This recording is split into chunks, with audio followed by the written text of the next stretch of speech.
For the first time on this channel, welcome to Tour de France 2025. Now, I gotta warn you, I have not played a Tour de France game since maybe 2022. So yeah, today's video most likely won't be expert gameplay. That being said, Tour de France 2025 releases on June 5th in about 2 months. On PlayStation 5, Xbox Series X, and on PC. But well, I'm not exactly planning to start an entire Tour de France, so I'll go towards my tour so I can create my own one-day race. When it comes to our difficulty, we're not starting on Legend, not even on Champion, not even on Professional. We are starting on Amateur. If I can't win a race on that, then I'm the problem. Anyway, here we go, Mont to Paris Champs-Elysees, only 56 kilometers, the perfect stage for a bit of a sprint. Turns out when creating a custom race, we can select the teams joining that race, but I reckon this list is okay, to be honest. We just want all the big teams here. Talking about big teams, Alpecin de Koning does have a sprinter, Jasper Philipsen, so he's an option. And of course, Intermarché with triple stage winner at the Tour de France 2024, Binyam Girmay. Jayco Lula has Dylan Groenewegen. And Little Trek, one of the best sprinters in the world at the moment, Jonathan Milan. And like, I know Tadej Pogacar can do basically everything, but winning a flat sprint on the Champs-Elysees,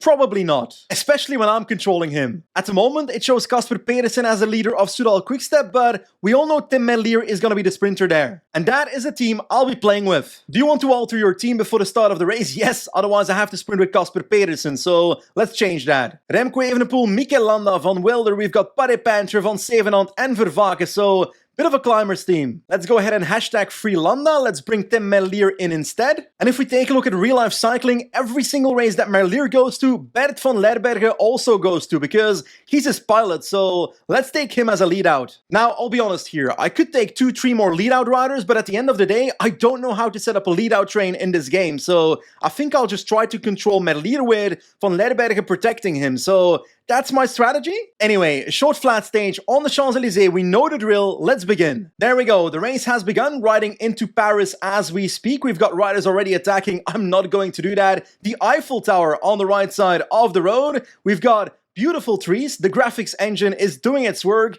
They were simply so pale, the vegetation in TDF 2022, the last one I played. So it's great to see a massive improvement. And like in this edition of the game, the rider graphics have not been updated yet, but the lighting itself by the game already makes it look so much better. Actually, I shouldn't forget getting protected by my team. So Lampard, go towards Merlier and protect my buddy because I don't want to spend useless energy. And I want to keep position for most of this race because it's actually only 50 kilometers. And this is where we're going to sprint later on in the race, the finish line on the Champs-Elysees with the Arc du Triomphe in front of us. So that's gonna be nice, but hopefully we are first over that line. Something I severely doubt. In case you don't know the history, the developers of this game basically started working on changing the engine for this game ages ago, together with Pro Cycling Manager, basically the sister game of Tour de France. But like, they had lots of trouble along the way with the first engine they tried to switch to not working out, and then eventually they ended up with this engine, Unreal Engine 5, which is a top-of-the-line one. And using a well-known game engine that is used for many games like Fortnite and the future Witcher 4 game,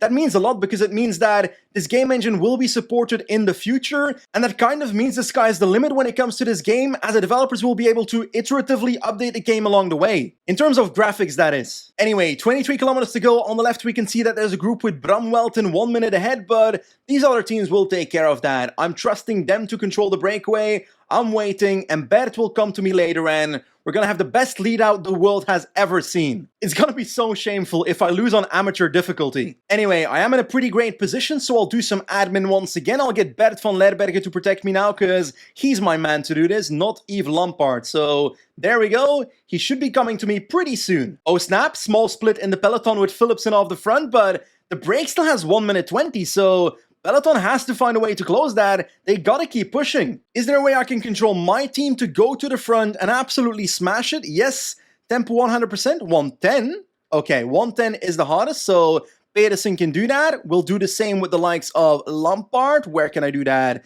Right here, tempo 110. Van Wilder as well. We've got Evenepoel as well. Paddy Panther 2, Vervaeke 2. Everyone except Bert and myself can pace like a crazy person. Look at our boys coming to the front. They're smashing it. The gap is going to melt, I hope. It's now 1:15, so let's let them keep working across the finish line as we speak. Our entire team is leading out. Tim Merlier, basically, who is not exactly in his wheel. Gap is going down, but not so swiftly. 1:13.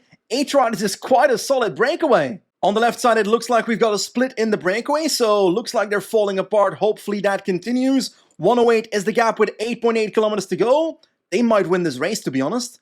I'm not sure we're gonna catch them. Imagine a break winning on the Champs-Elysees. It's looking extremely likely right now. The gap is 103 with 6 kilometers to go, and there's nothing I can do about it. Into the last 4 kilometers, we've got a gap of 30 seconds now, so I feel like the last game might close it. The last kilometer might do it. Come on, team. Come on, team. Come on, team.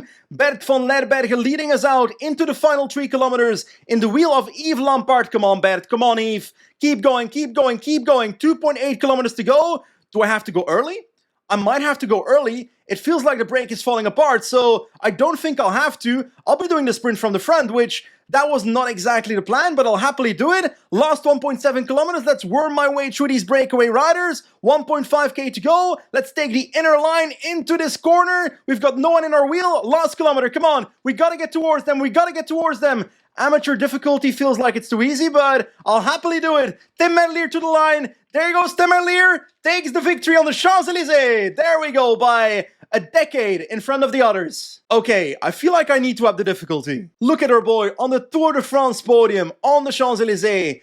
Tim, from Belgium, my country. I'm so proud of you, buddy. Looks like Mathieu van der Poel sprinted to second and not Jasper Philipsen, so that's intriguing. Mes Pedersen as well third instead of Milan, so seems a bit off to me. Same when it comes to Visma, Van Aert instead of Kooi, and Matthews instead of Groenewegen for Jaco. Like, I know there's cobbles on the Champs-Elysees, but this is a sprint, guys. Select your sprinter. So, we've done a sprint. I want to try something different now. But don't worry, I'll be upping my difficulty to professional this time around. I reckon this is the one. Montpellier to Mont Ventoux, a mountain stage, but a Unipuerto stage, so only one climb. Of course, Tadej Pogacar, best climber in the world, is in the game. And Jonas Vingegaard at Team Visma Lease Bike. Remco Evenepoel at Soudal Quickstep. But I want to take on Ventoux with this man, Primoz Roglic at Red Bull Bora. The team is Roglic, Vlasov, Hindley, Lipovic, Stratnik, Van Poppel, Sobrero and Lascano. I'll replace Van Poppel. Danny Martinez, 78 mountain, a much better climber. Lipovic 77, Hindley with 78 and Vlasov with 79. So Vlasov is my best super domestique here. Anyway, we know what's on the menu. 21 kilometers of climbing onto Mont Ventoux. By the way, Primoz with 81 mountain stat. I think that's 1 or 2 less than Pogacar and Vingegaard, but I hope I can compete. Anyway, let's find out. So, the race has begun. Roglic in the belly of the peloton as we speak, but we have to do some admin now because I want to protect my boy, and I'll do so with, let's say, Sobrero, protect Roglic. There we go, and we are back on the road. By the way, I feel like this graphics engine allows us to see a lot further in the game, like the render distance, for example, because those mountains and hills in the distance, I don't think you could see those in TDF 2022. Like, I've got no plans to go in the breakaway, so I'll fast forward to the foot of Mont Ventoux. In the last 20 kilometers of the stage, which means the Mont Ventoux has begun, we gotta do some admin though, because Sobrero, yes, you are protecting me, but not exactly the best climber in the world, so I think Martinez can do that, and I'll, just in case, get Sobrero maybe to protect the likes of Vlasov, because he's also a pretty good climber, better climber than Martinez in the game, so he can be the second rider with me if I need extra protection later on the climb. That's the thought process for this at least. But next to that, I'm currently doing my effort manually. I think I'm going to switch that to, let's click square, because then it's automatically controlling the tempo, and I can just go down in tempo by doing L1 and R1 to up my effort, so I think that's much easier to climb with. That being said, I am slowly but surely trying to move up a little bit in the peloton, because this position is far from perfect, and Pogacar right now is sitting in P3, so he's flying right now. Looks like Ben O'Connor is setting a tempo right now, and we've got Vingegaard and Pogacar actually behind us in the group right now. Pogacar moving up. Pogacar moving up. I don't want to immediately respond if he attacks because I think climbing in this game is basically energy management. So, oh, there he goes. No, he doesn't. He moves up to the wheel of a teammate, maybe Yates, maybe Almeida, maybe Ayuso, one of the three. We're going to see pretty soon. It's Wellens. That is not the name I was expecting there. 11k to go. There's the attack. Tadej Pogacar goes just as Jorgensen is done with the pacing. Ben O'Connor attacking on the right side of the road, so flying a bit too close to the sun. Jorgensen is spacing for Jonas here in this group, so I'm going to stay in the wheel for now, and I'll try to bridge up later. Hopefully, not too late, because Tadej Pogacar is Tadej Pogacar. We've also got Landa, I think, pacing for Remco Evenepoel on the right side of the road, so I'll just follow Remco for now. I think that's a... Oh, Landa seemingly done for, so someone needs to make a move in this peloton, because otherwise nothing will work. It's a gap of 40 seconds. That's a large gap. Jorgensen back to the front. Into the last 9 kilometers, Jorgensen still pacing for Jonas, Landa still here for Evenepoel. Who else is behind us right here? Not too many riders, so the peloton, whatever we can call it, is not very large, but I'm going to have to take my blue energy gel pretty soon because my blue bar is not looking too bright. Absolutely no surprise, but Ben O'Connor has been dropped by Pogacar and the gap towards him is a minute. The gap is 1 minute, so that is quite a bit. I'm going to be using my blue energy gel with, I think, Triangle. Yes, indeed, at the moment, because I need that energy for the last 8k. Remco moving up on the left side past Landa. Jonas is now setting the tempo himself.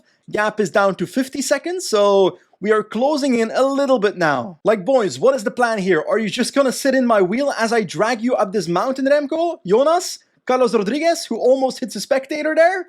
I don't know, man. Might not be the best strategy. 43 seconds is the gap. I gotta start doing stuff myself, so Remco actually takes over a little bit. I'm gonna have to do stuff myself. Maybe these guys are just empty. Maybe I'm just trusting two riders that don't have the energy. That is possible, so I'll start pacing right now, gradually try to reel in Pogacar into the last 5 kilometers. Gap is 35 seconds. Let us hope that this move by Pogi is an overextension by him, because then we might be able to get him back. 25 seconds is the gap now. We caught O'Connor. Let's go hunt Pogi. There he is in that corner. The gap is down to 20 seconds and we are the ones that are doing the damage. Jonas is right next to me. We've got Remco. Oh, everyone is still with me, so I'm not even doing damage, but at least I'm closing in on Pogacar. 16 seconds and counting. There we go. There's our man. 8 seconds, 7 seconds, 6 seconds. I'm taking back Pogacar meter by meter. And I've got some energy left. I'm not going to take over yet, or should I? I've got the energy to keep pushing, I reckon. Perhaps? What's Jonas gonna do? Remco. O'Connor's obviously suffering. Does Pogacar have something left? Did he keep something for the final stretch? That's a possibility. Last 2 kilometers, all still sitting in my wheel. I've got energy to make a move, but I'm waiting for the last kilometer, for that Roglic teleportation in the final K to the finish line. That is my plan. Last 500 meters, I feel like Remco has been dropped. Yes, indeed, he is gone. Pogacar on the ride. I'm overextending. Am I overextending? I'm not sure. Last 300 meters, I think I've got this. Pogacar on the inside. I should have taken the inside corner, but there I go. Can he pass me? No! Roglic wins! And he celebrates, even though I forgot to click the buttons. Primož Roglic wins on Mont Ventoux. Whew, I swear that this game gives me so much stress in the final. I sweat every single race. There we go, that's our man on the podium in the colors of Red Bull Bora. Primož Roglic wins the stage at the Tour de France. Like when it comes to the difficulty, I tried on amateur in the sprint stage. That was too easy. This felt quite a bit more difficult, but Roglic should still not be winning Mont Ventoux in 2025 against Pogacar and Vingegaard, so I'd say I should try the next one maybe. But that's gonna be for next time. I'll be honest, as a hardcore Pro Cycling Manager player, I was never fully into the Tour de France games ever, but I've actually really enjoyed playing it today. So yeah, after this game is out on June 5th, I'm definitely gonna play Tour de France 2025 more on this YouTube channel. But if you're watching this video and you're an active player of the Tour de France games, what do you think of the graphics engine? I want to hear your takes in the comment section below. Anyway, I'm afraid that's the end of today's video. As always, thanks for watching, and I'll see you soon. Goodbye.